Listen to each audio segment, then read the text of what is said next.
বেশ কিছুদিন গরমের দাপটে চলছে গোটা দক্ষিণবঙ্গ জুড়ে। তীব্র তাপপ্রবাহের জেরে অস্বস্তিতে কেটেছে বঙ্গবাসীর। তবে বিগত কয়েকদিনে ঝড় বৃষ্টিতে মিলেছে খানিক স্বস্তি, কমেছে তাপের পারদও। বিগত বেশ কিছুদিন বিক্ষিপ্তভাবে বৃষ্টি হতে দেখা গিয়েছে বিভিন্ন জেলায়। এর ফলে কিছুটা স্বস্তিতে রয়েছে জেলার মানুষেরা।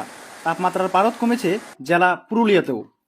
সোমবার পুরুলিয়া সর্বোচ্চ তাপমাত্রা পারদ থাকতে পারে 36 ডিগ্রি সেলসিয়াস ও সর্বনিম্ন তাপমাত্রা পারদ থাকতে পারে 40 ডিগ্রি সেলসিয়াস, জানা গিয়েছে আলিপুর আবহাওয়া দপ্তর সূত্রে। ঝড় বৃষ্টির সঙ্গে পাল্লা দিয়ে পরিবর্তন হচ্ছে আবহাওয়ার। দক্ষিণবঙ্গের সব জেলাতেই বৃষ্টির সম্ভাবনা রয়েছে আবহাওয়া দপ্তর সূত্রে খবর। বিক্ষিপ্তভাবে হালকা থেকে মাঝারি বৃষ্টি চলবে, পাশাপাশি 30 থেকে 40 কিলোমিটার বেগে ঝড়ো হাওয়াও বইতে পারে।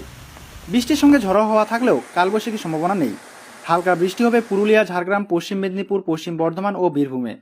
এছাড়া অন্যান্য জেলাগুলিতে আবহাওয়ার মোটের উপর ভালোই থাকবে। অপরদিকে উত্তরবঙ্গে বৃষ্টির সম্ভাবনা রয়েছে। এই দিন বৃষ্টির সম্ভাবনা রয়েছে উত্তরের দার্জিলিং, জলপাইগুড়ি, কালিম্পং, আলিপুরদুয়ার ও কোচবিহার। বৃষ্টির সঙ্গে দমকা ঝড়ো হাওয়া চলবে। বৃষ্টির পাশাপাশি ঘন্টায় 30 থেকে 50 কিলোমিটার বেগে ঝড়ো হাওয়া বইবে, এমনটাই জানিয়েছে আলিপুর আবহাওয়া দপ্তর সূত্রে খবর। আগামী 2 দিনে তাপমাত্রা সেরকম কোনো পরিবর্তন হবে না, তবে ধীরে ধীরে বৃষ্টির সম্ভাবনা কমবে। দক্ষিণের জেলাগুলি থেকে পুনরায় গরমের দাপট বাড়তে পারে।